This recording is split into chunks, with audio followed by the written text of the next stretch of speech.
There's something fascinating happening at Old Trafford, something that almost nobody is truly paying attention to.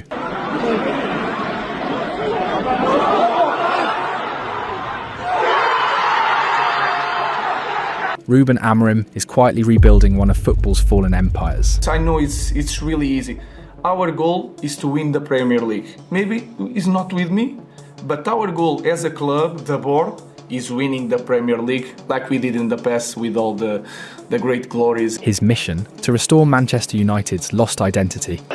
Too far for Ronaldo to think about it. Oh! And place them back where they belong, at the top of English football. It's not just a difficult task, it's monumental. Because as Jose Mourinho once perfectly described it, football heritage is real, and Amorim inherited a broken one. Do you want other real? No. I'll give you a couple more real. In the last 7 years, the worst position of Manchester City in the Premier League was 4th.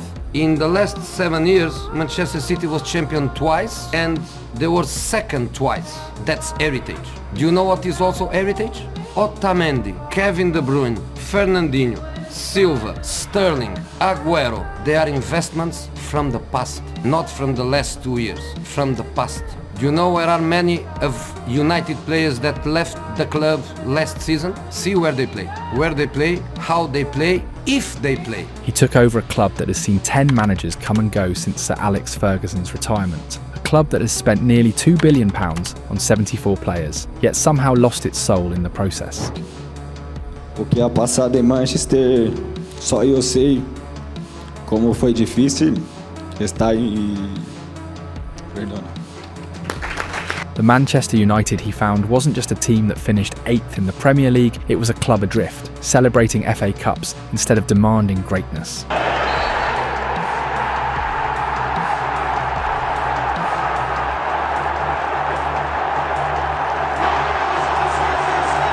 The values, the hunger, the unmistakable United aura, all of it had vanished. The situation mirrors what Mikel Arteta walked into at Arsenal a few years ago. Another sleeping giant, a club that hadn't won a Premier League title since 2004. And hadn't come close to European glory since 2006.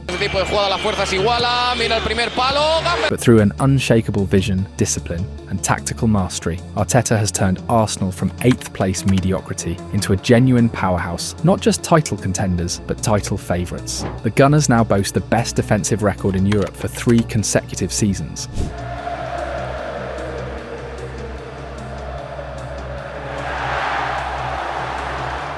Having conceded just 3 goals across 12 matches this year, they've become clinical, intelligent, and ruthlessly efficient, the kings of set pieces and composure.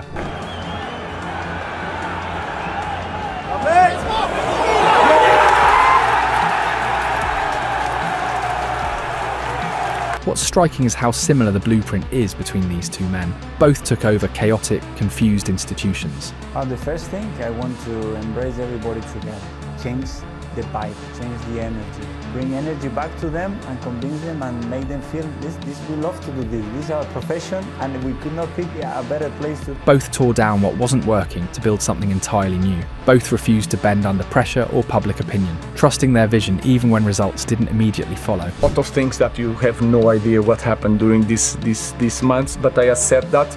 But I'm not going to change. When I want to change my philosophy, I will change if. And now, both are proving that identity and structure matter more than temporary success. Arteta's work has already borne fruit. Arsenal sit atop the Premier League, balanced, dangerous and complete.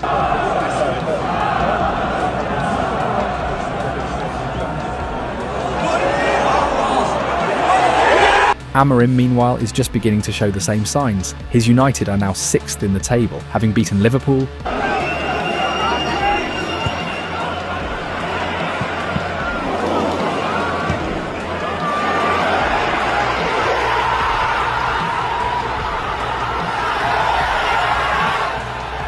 Chelsea,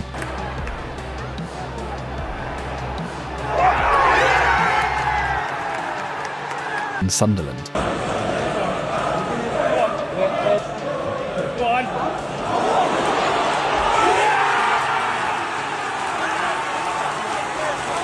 And even outplayed Arsenal despite the final result.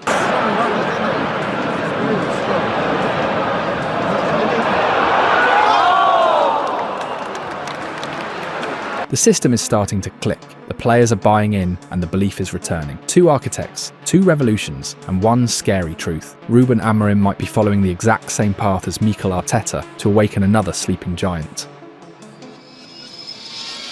Just like Mikel Arteta back in 2019, Ruben Amorim walked into Manchester United knowing exactly what he was signing up for: a giant in crisis, a team stripped of its confidence, and a club desperate for someone to bring back belief. Arteta's first few days at Arsenal were a whirlwind, a press conference that changed everything, a pandemic that froze football, and an FA Cup run that reminded fans what glory felt like. He was just 37, inexperienced as a manager, but radiated calm authority when chaos was all around. "I was overwhelmed," he later admitted. "It was my first big job, and I knew how difficult it was." He had just watched Guardiola's City dismantle Arsenal 3-0 at the Emirates, seeing up close how far the Gunners had fallen. Deal with it. Here's Sterling, and right on the stroke. When he took charge, Arsenal were 9th in the table, with 1 win in their last 12 games. The fans had lost faith, the identity was gone, and the club had lost its soul, as Arteta himself would later admit. Yet that was exactly where his revolution began. Not with transfers or tactics, but with energy, with belief. The soul of the club had been lost, he said, and his mission was to bring it back. I don't ask you anything else, nothing else, but I want to see a different team there, guys. A completely different team. A team, now I don't see a team. I don't see a team that wants to play in the Champions League. You want to play in the Champions League? Play to play the Champions League. And the same to you and everybody. Through a quiet sense of authority and total conviction, he began building what would later become one of the most structured and disciplined teams in Europe. And even when pandemic shut down football just months after his arrival, Arteta somehow turned uncertainty into momentum. Flag on Aubameyang. Aubameyang for 2. Leading Arsenal to lift the FA Cup by beating Manchester City and Chelsea through tactical mastery and defensive brilliance. They're behind. Amorim's story is following a similar path. He arrived at United after conquering Portugal with Sporting CP.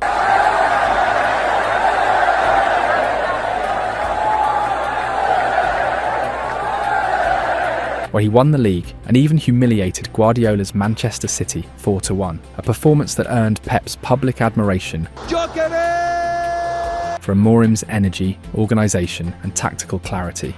All I can talk is about the experience. I played twice against Ruben Sport Lisboa team 1 or 2 seasons ago, and the pressure was really good. I spoke with Mateus Nunes that it was his player, and I spoke highly about him. And look, this season is unbeaten or winning all the games in the Portuguese League and the Champions League, the same points with us. So highly manager. So I had the feeling that if Man United, what I hear that is thinking about him is because... But when he stepped into Old Trafford, what he found was completely different. A fractured dressing room, a club scarred by failure, and a squad nowhere near the level of his Sporting side. Headed across and in! Like Arteta, he took over mid-season, inheriting problems he didn't create and expectations he couldn't immediately fulfill. Still, his first signs were promising. United beat Manchester City at the Etihad 1-2 in a shock result. Ale Grażynki nie ma, to ty nie lubisz. Ja.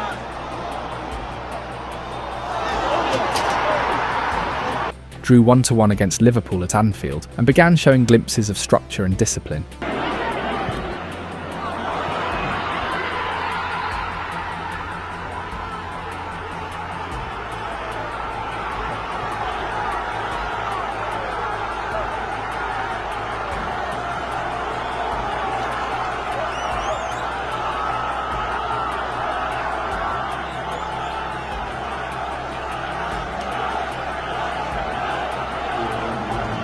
But the reality of a broken team hit soon after they were eliminated from the EFL Cup by Tottenham and knocked out of the FA Cup by Arsenal. The beginning was inconsistent, but so was Arteta's. The difference, as we'll soon see, is that Amorim, just like the Spaniard, never flinched. He knew the storm was part of the process because he wasn't just managing a team, he was trying to rebuild an identity. Now pay very close attention, because to truly understand where Ruben Amorim stands today, we first need to understand how a winning project is actually built. Mikel Arteta went through the same storm, a chaotic start, endless criticism, and the feeling that his project could collapse at any moment. But what separates the great managers from the rest is that they study, they adapt, and they stay faithful to their vision. Knowing you well. No. Mikel knows everything. He's knowing me. He's so good. It's not because he's my friend or because today I beat him. I know him will live. I know what he planned. I know what he works. He's so clever. So he's already one of the. I learned a lot watching his teams, and today I learned something. I can use it in the future. So it's not because we were together to know me.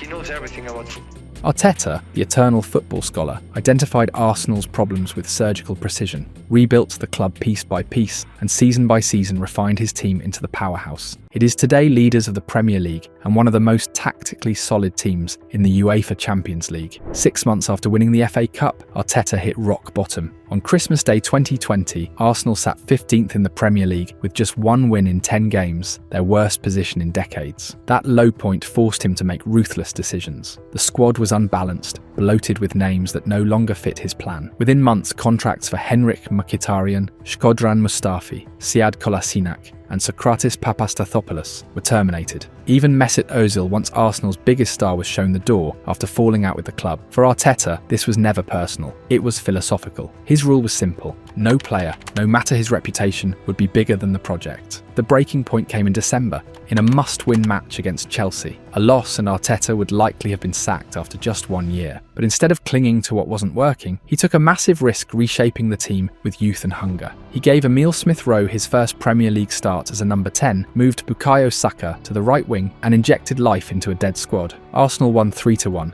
Smith-Rowe.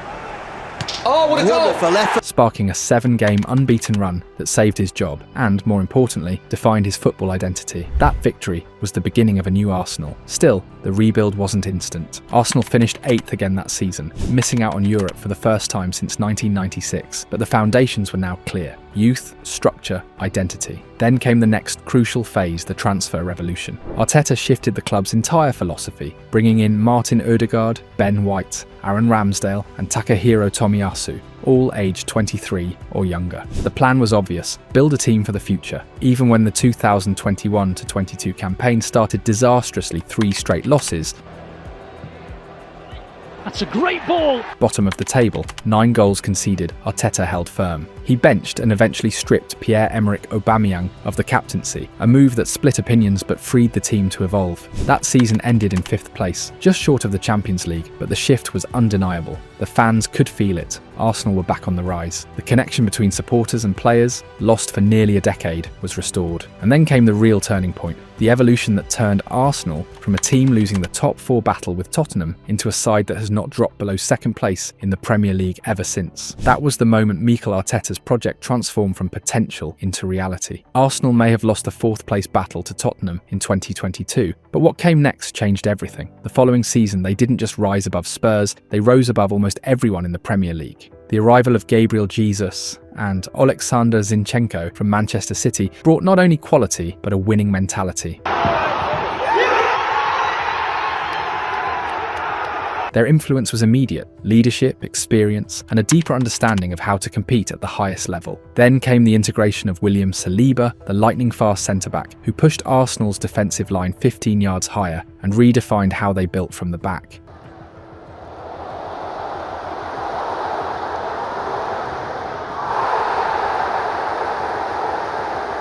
Suddenly, Arsenal became complex, intricate in movement, unpredictable in structure. Zinchenko's inverted fullback role reshaped their build-up phase, allowing Arsenal to dominate possession and overload the midfield.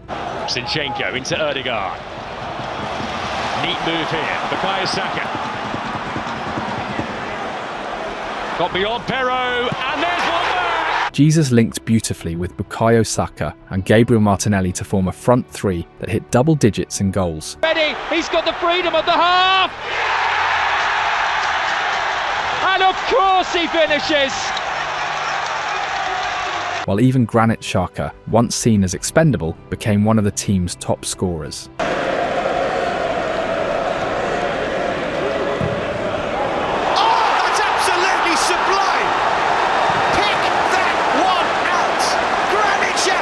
The 2022/23 season began with 10 wins in the first 12 games, transforming Arsenal from hopefuls into genuine title contenders. They just got a bit of momentum back into it. Liverpool slipped up the following day, got winning new.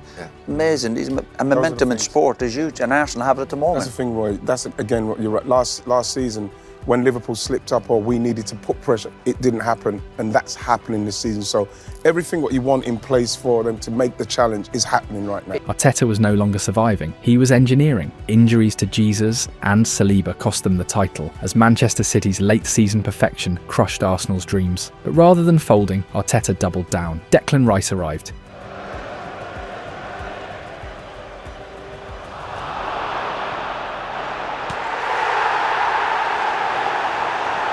Even though Thomas Partey was still vital, Jurriën Timber was brought in to challenge Ben White and Zinchenko.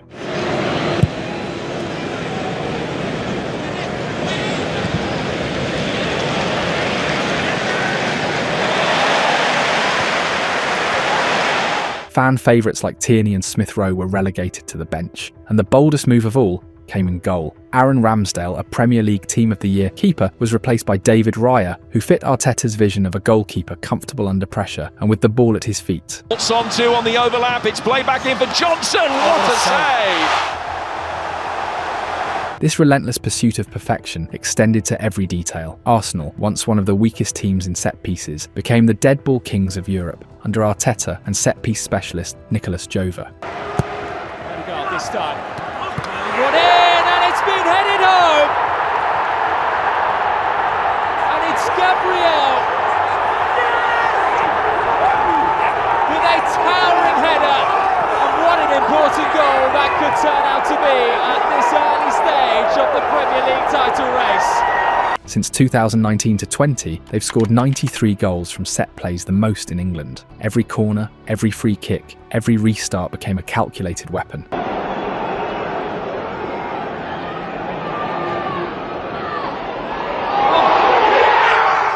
By the 2023-24 season, Arsenal were even closer to the Premier League crown. They lost it by just 2 points to Manchester City on the final day, yet the progress was undeniable. A really sad day, a lot of difficult emotions. Obviously we lost the game, we lost the championship after 10.5 months fighting for it. Arteta continued to refine the machine. He brought in Kai Havertz, one of Europe's top duel winners, and then Mikel Merino, the only player in Europe who had won more duels than Havertz the season before. The intention was clear: more intensity, more physical dominance, more control. Still, Arsenal's one weak point last season was attacking variety. Too predictable down the right, too dependent on Saka's brilliance. They struggled to find balance. Despite historic highs like their 5-1 demolition of City, and their dramatic knockout of Real Madrid, they once again fell short of a major trophy. But the structure was there: the best defence in Europe, an elite goalkeeper, and a midfield of world-class quality. That's when Andrea Berta arrived, the sporting director who built Atletico Madrid's golden era. His mission: to bring Arsenal the final piece of the puzzle, a balanced, lethal attack capable of winning everything. Together with Arteta, Berta delivered the perfect transfer window. First came Martin Zubimendi, arguably the best defensive midfielder in the world, bringing balance, control, and even spectacular goals.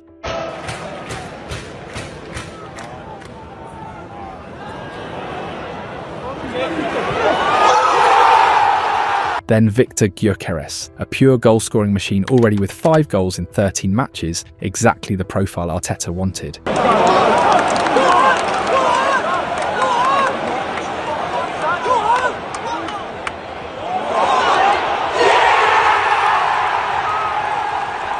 Eberechiese followed, offering creativity and rhythm between the left and central channels. Eza clips it in behind. Opportunity here for Gabriel Martinelli. Lifted over Donnarumma, and it's into the back of the net! Gabriel Martinelli! While Noni Madueke added vital depth for Saka's position. The defence was reinforced with Christian Mosquera and Piero Hincapié, completing one of the deepest and most complete squads in all of Europe. Now, Arsenal sit as the best team in the Premier League, once again boasting the strongest defence, only 3 goals conceded, and one of the most efficient attacks with 16 scored. In the Champions League, they march unbeaten, alongside Bayern, PSG, Real Madrid and Inter. The project has never looked stronger. Arsenal play like champions, composed, ruthless, and unshakably solid. And this phase of consolidation is exactly where Ruben Amorim's Manchester United project is heading. Watch closely because the parallels are uncanny. Now pay attention because the similarities between Mikel Arteta and Ruben Amorim are genuinely astonishing. In his first season, Manchester United finished 15th in the Premier League with just 42 points, their lowest tally since 1989 to 1990. It was the fewest points they'd earned in a top-flight season since their last relegation in 1973 to 74. They scored the fewest goals in their Premier League history, conceded the most, lost the most, and won the fewest. In short, an absolute disaster. We are being the worst team, maybe, in history of Manchester. The kind of season that destroys projects and careers. But if you look closely, it mirrors Arteta's early days at Arsenal almost perfectly. Amorim's first move was ruthless but necessary, a total squad purge. He needed two non-negotiable qualities. First, players who embraced his demanding culture of discipline, effort, and accountability. And second, players capable of fitting into his tactical structure. Amorim does not adapt to footballers, footballers adapt to Amorim. And just like Arteta with Ozil, he made big sacrifices. Out went Marcus Rashford, Alejandro Garnacho, Andre Onana, Jadon Sancho, Rasmus Højlund, and Antony. Names, egos, reputations, all irrelevant. It's the same situation for every player. If you do the maximum, if you do the right things, we can use every player. And you can see it today on the bench. We miss a little bit like pace to go, to change the game, to move some pieces, but I prefer like that.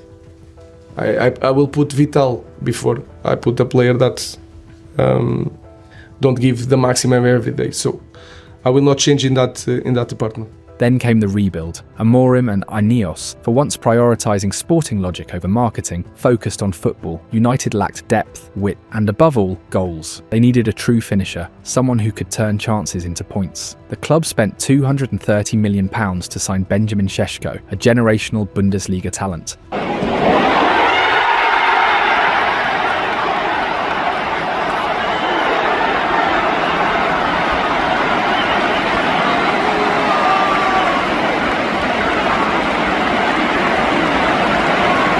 Matthias Cunha, one of the most unpredictable dribblers in the league. It comes out to Fernandes, brought down by Casemiro. Casemiro through to Cunha. Cunha strikes it home! And if you're not going to get a penalty, you might as well score one like that! Brilliant! Matthias Cunha off the mark for Manchester United and gives them the lead against Brighton. Brilliant from the Brazilian. United 1, Brighton 0. And Bryan Mbeumo, a forward whose goal contributions trail only Mohamed Salah and Erling Haaland in 2025.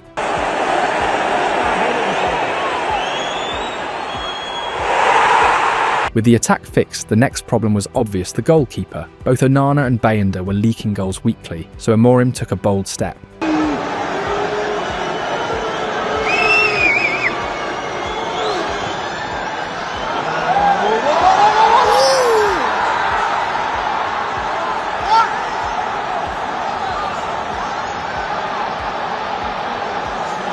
Signing Senne Lammens, a young Belgian keeper with huge potential. The move was controversial, especially since experienced options like Emi Martinez were available, but it was a statement of intent. You can't do anything, boy. You can't do anything. You can't do anything at all.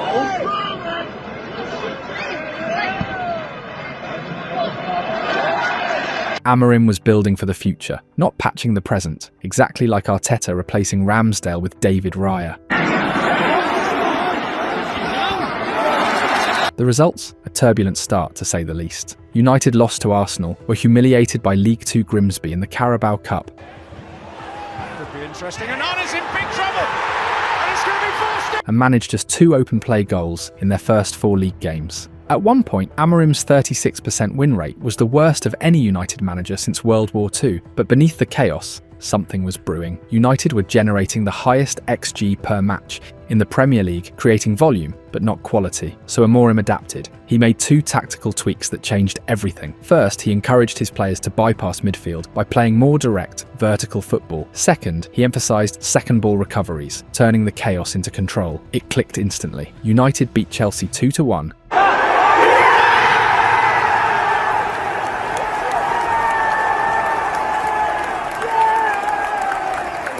Shut down Sunderland 2-0. on.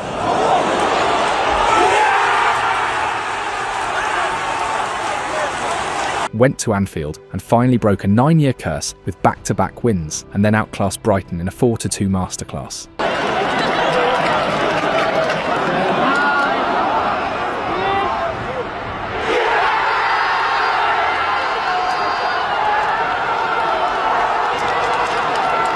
The transformation is eerily familiar. Both managers inherited institutions that had lost their identity. Both cleaned house, both rebuilt from the spine, and both suffered before they stabilised. Like Arteta, Amorim built his team from the core, outstarting with the goalkeeper, fortifying the defence, and constructing a balanced, dynamic attack. Defensively, United now boast a centre-back with the most duels won in the entire Premier League. While offensively, Amorim's double triangle structure has created chaos for rival backlines. On the right, Amad Diallo and Mbeumo have become one of the league's deadliest duos. On the left, Cunha, Bruno Fernandes and Diogo Dalot combine to mirror that threat. And up front, Šeško and Mason Mount have developed remarkable, holding play up and finishing chances with precision. In their last 3 matches, the results speak for themselves. 3 wins, 8 goals scored, 3 conceded, and 1 clean sheet in Lamens' debut. The energy, the pressing, the balance, all unmistakably Amorim. He's cooking something very familiar. Amorim's Manchester United are starting to look like Arteta's Arsenal 2 years ago. Structured, fearless, and finally believing again. If this trajectory continues, United won't just be back, they'll be contenders. And that's the scary truth no one's noticing.